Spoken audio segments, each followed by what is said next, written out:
I get asked all the time, which Lataffa fragrance is worth it? Which Lataffa fragrance should I get? So I went through my whole 1000 fragrances collection and made a top 10. And before you say anything, this video is not sponsored. I'm not getting paid to glaze Lattafa. The only possible money I could make with this video is from affiliates. So if you purchase fragrances with my code, if you're in the US and you purchase fragrances through this video, literally through YouTube, then okay, I might be making money. But Lattafa does not pay me, okay? So this is not a sponsored video because I saw the comments. It's not the case. Before we jump into it, a big shout out to all of those who subscribed last time when I said blah, blah, blah, subscribe, whatever. I don't remember exactly, but you actually did it. You are literally top shelf people. Thank you so much. Number 10 spot, we have Eclair. This was probably one of the first, if not the first dupe for Bianco Latte. And we were all so excited about it. And when I smelled it, I was like, I was moving at that point. I was moving house. And I had this because all the other fragrances were packed, were in boxes and wrapped and everything. And I used this every day for a few days until I got to unpack because I left no fragrance for me to use. I had nothing besides this because I got this in the mail right then before moving. So I used it so much. After that, I didn't want to use it anymore because it was too much, right? I always change my fragrances. But if you're looking for a fragrance that is very similar to Bianco Latte, very good when it comes to performance, this is great. Again, it's a DNA that we're getting a little bit tired of. Yes, that is true. But this is the price of success. Number 9 spot, we have Saher. Now, Saher is a dupe for Vanilla 6 from Tom Ford. That's a fragrance that I didn't love from the start. I tested it, and because it's expensive, my expectations were very high. And at first I thought, there's not much here. And then I put it on my skin, and then I got the whiffs, and then I was like, okay, this is beautiful, actually. I retested it, and I was not convinced to pay that much for it because I didn't. I still don't have it. But then I got this, and I was like, you know what? I'm happy with this. It's close enough. It's a beautiful vanilla almond fragrance. It will do. And this actually used to be higher in my preferences, but what happened in the meanwhile, because Lattafa never sleeps, Lattafa keeps releasing fragrances. I cannot finish my coffee, and there's another fragrance from Lattafa being released. So I was like, where are we going with this? But after they released this, they kept releasing even better fragrances. So this went down in my top. It's still one of my favorites. It's still a very cozy, I would even say sexy fragrance, but it's obviously not my number 1. Number 8 spot, Nebras Elixir. Not the black one. Nebras, the OG, is just okay for me. It didn't make the top. It didn't even make the honorable mentions. It's not that big of a deal for me. That fragrance is just like a boring sweetness, okay? It's not unpleasant, it's not bad, but it's not wow. This, on the other hand, there is something in here.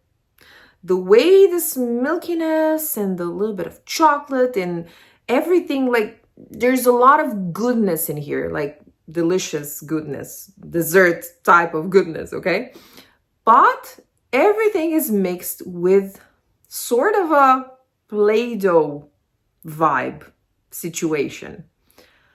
I don't know how else to describe it, but to me, this mix is gorgeous. So I know Play-Doh to you might be like, I'm sorry, what? What are you talking about? No, that's not good. To me, it is good. So maybe this is not although it is pretty safe, I would say. I don't think it's not safe, but I did hear people complaining about this Play-Doh thing. Number 7 spot is Victoria. And Victoria was a love at first sniff for me. It's beautiful. It's that lemon cake or lemon, something, a dessert with lemon and caramel and vanilla, or like lemon drops also. That can be too, like I can see it smelling like lemon drops as well, although I never have lemon drops myself, so I'm not really familiar with the taste or the smell. This is a dupe for Devotion. By the way, the prior fragrance, I don't think that's a dupe for anything. Maybe it's similar to something, but not to a degree where it's a dupe, maybe, as far as I know. But this is very similar to Devotion. It's a very potent fragrance. Actually, everything in this video is like performs really well. Otherwise, I wouldn't even put it in this video, because if a fragrance does not perform at all, like if it's bad with performance, I cannot really take it seriously. Number 6 is a fragrance that I didn't think it will make this top, to be honest, because for a long time, I had this fragrance on my shelf and I didn't really pay much attention to it. I kind of put it in a category in my head that was not good enough, like in the Yara category. It was sort of like, yeah, you're cute, but you're not good enough. And I'm talking about Honor and Glory, Bade Al Oud Honor and Glory. This is such an unexpected fragrance, and it's not even a full-on gourmand, although it has creme brulee. But there's also a lot of other nuances to it. So there is like sandalwood, I think, in this fragrance. There is pineapple. It has a lot of facets. It's a very complex fragrance. I really like it. I enjoy wearing it. The whiffs I'm getting from this fragrance, so beautiful. Again, performance is amazing. So it's a fruity, woody, even slightly floral fragrance. Like there are some aspects to it. As the time goes and you're wearing this fragrance, you get a different experience each hour, let's say, or each half an hour even. If you haven't tried this, I would say from this line, this is the best. This is the best. The pink one is really nice as well. The black one is okay-ish. I don't remember all the names. And the red one, I think that was not really my favorite. But this one, yeah, you need to try this one. Number 5. No, I'm having doubts. Was it number 6 before? I think so. Number 5 is Artisan Ethnique. This is again not a safe blind buy. I don't think it's one of the safest in this video necessarily. So this is rum, cinnamon, and sugar. That's it. It's not necessarily the most layered fragrance out there, but it's addictive. This is why it's so high. It's a fragrance that brings a lot of compliments. Like everybody loves this fragrance. In the air, maybe not smelled close, like up close on the skin, but in the air, and this leaves a trail. It does leave a trail. If you love gourmands, and this is, by the way, a dupe for Sugar Active. Sugar Addict. What am I talking about? From Born to Stand Out, which is a very expensive fragrance. And this is literally 95% the same. Number 4 spot. You're not gonna guess, or you will if you know me a little bit. But ever since I got this fragrance, I didn't talk about it so much. I did in the beginning, and then I kind of stopped. I don't know exactly why, but I still love this fragrance because it's number 4, double checking.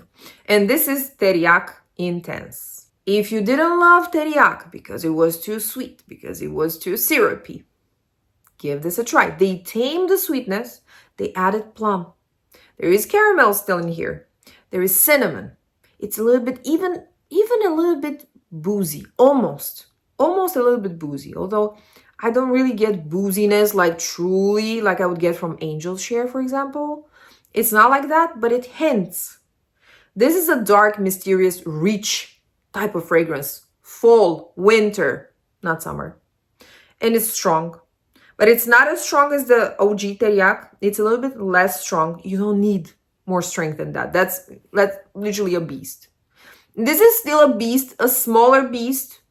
You know, it still bites, but it's wearable. Number 3 spot is actually number 1 on Fragrantica. The most talked about fragrance, the most voted fragrance, the most known fragrance in the fragrance community, I guess, I suppose. And that is Khamrah, the OG. For me, the OG stays the best. The best Khamrah is the OG, for me. Because something maybe will beat it in the future, but nothing could beat this cinnamon, apple, syrupy, pie, goodness, deliciousness. There's nothing, so far, in the Khamrah line that can beat this. They tried, and the other Khamrahs are good. But still, this one is the most delicious. And I'm saying that, and I'm thinking about the smell, and I'm gonna smell it, and my mouth is gonna start watering because this is something that I want to eat. If I'm wearing this, I get hungry. and people will give you compliments for this fragrance. It's a really nice fragrance, both on men and women. And it's number one on Fragrantica for a reason. It's a beautiful fragrance and it's affordable. And just so we're clear, this is not a dupe for Angel Share. This is a fragrance on its own. Similar-ish? Yes. A dupe for that? No. Number 2 spot, Fire on Ice. This almost made it number 1. Almost. I had to sort of debate with myself, like, should this be number 1 or the fragrance that's left here for different reasons? I love them both. They're very different though. So this is inspired by Angel Share Paradis that was launched this year at the beginning of the year.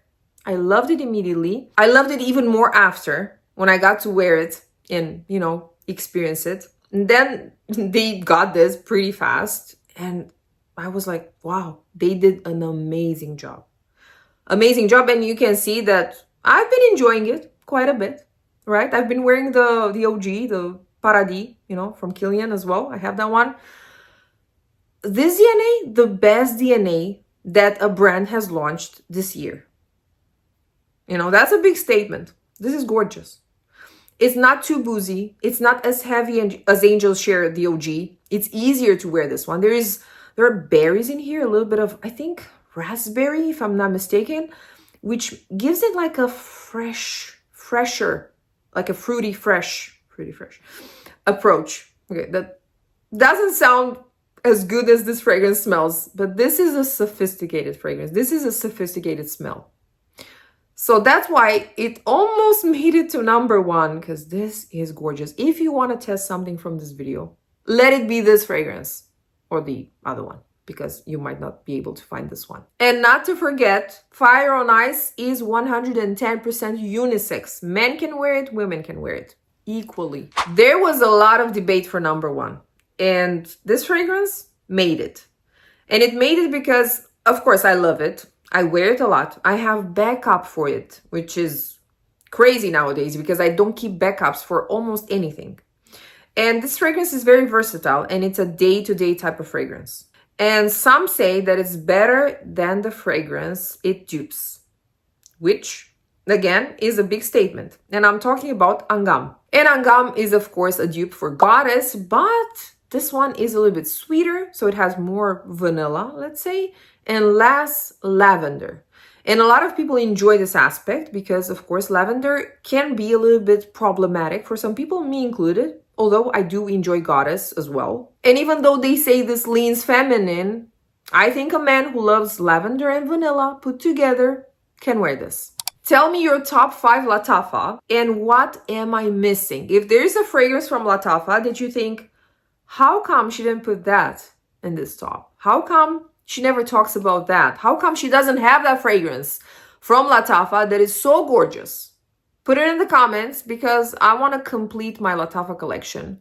And who knows, maybe I'm actually missing something really good. Thank you so much for watching. I hope you enjoyed my video and found it useful because that's the most important part. I'll see you next week with another video. Take care.